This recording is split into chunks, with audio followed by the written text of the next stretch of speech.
Salut, salut. On continue les lectures. Là, je suis dans Lacan. Je parle au mur. Vous voyez? C'est à Seuil, édition Seuil, Jacques Lacan, etc., etc. Alors, j'ai trouvé un petit passage qui est intéressant et qui m'a renvoyé à quelqu'un qui est aussi intéressant et à une idée qui est intéressante. Alors, je vous lis ça vite fait. Alors, il parle du savoir, l'ignorance, la vérité, etc. Alors, pour en venir au savoir, j'ai fait remarquer dans un temps déjà lointain que l'ignorance peut être considérée dans le bouddhisme comme une passion. Alors, je reprends. Pour en venir au savoir, j'ai fait remarquer dans un temps déjà lointain que l'ignorance peut être considérée dans le bouddhisme comme une passion. C'est un fait qui se justifie avec un peu de méditation. C'est-à-dire, on considère ça en méditant. Mais comme ce n'est pas notre fort, c'est-à-dire, bon, c'est pas son truc, la méditation, il y a pour le faire connaître qu'une expérience. Bon, après, il continue. L'ignorance, je viens de dire que c'est une passion. Ce n'est pas pour moi une moins-value.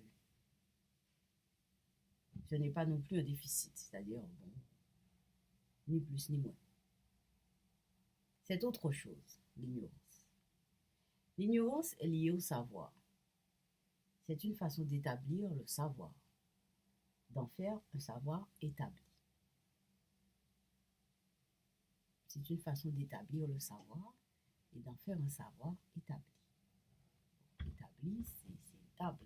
Je crois que l'établi, c'est une table à la base, on pose les choses dessus. Bon. Après ce que je viens de vous dire de l'ignorance, vous ne vous étonnerez pas que je fasse remarquer qu'au temps où ce titre n'était pas un certificat d'ignorance, un certain cardinal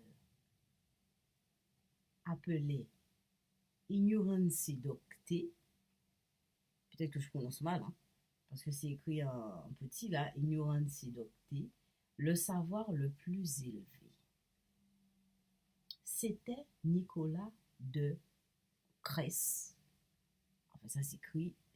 Il y a plusieurs. J'ai cherché sur Internet. Il y a une façon d'écrire ça. On écrit Quest, Quest, etc.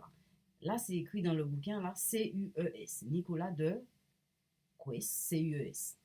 Pour le rappeler en passant. Alors, de sorte qu'il nous faut partir de la corrélation de l'ignorance et du savoir. Si l'ignorance, à partir d'un certain moment, dans une certaine zone, porte le savoir à son niveau le plus bas, voilà, c'est ça. Ce n'est pas la faute de l'ignorance. Bref, on s'arrête là. Alors, j'ai cherché Nicolas de Cresse, sur Internet. Et voilà ce que j'ai retrouvé comme idée. Bon, il s'est intéressé, alors là, il s'est intéressé à la philosophie, l'astronomie, c'est un homme religieux, enfin bref. Alors, après, il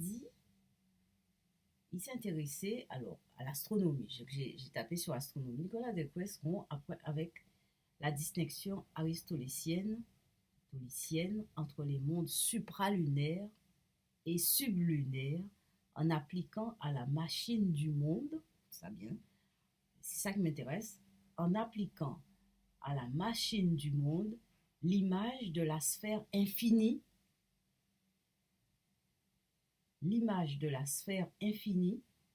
dont le centre est partout, la circonférence nulle part. Ça, j'aime bien. Vous voyez, ça, c'est une belle image. Ça, c'est quelque chose de... Je ressens que c'est quelque chose d'intéressant. Alors, je reprends. Alors, il s'intéresse au monde supralunaire et sublunaire en appliquant à la machine du monde l'image de la sphère infinie dont le centre est partout et la circonférence nulle part. Ça, il faut garder ça. Donc, je vous laisse là-dessus à méditer. À plus.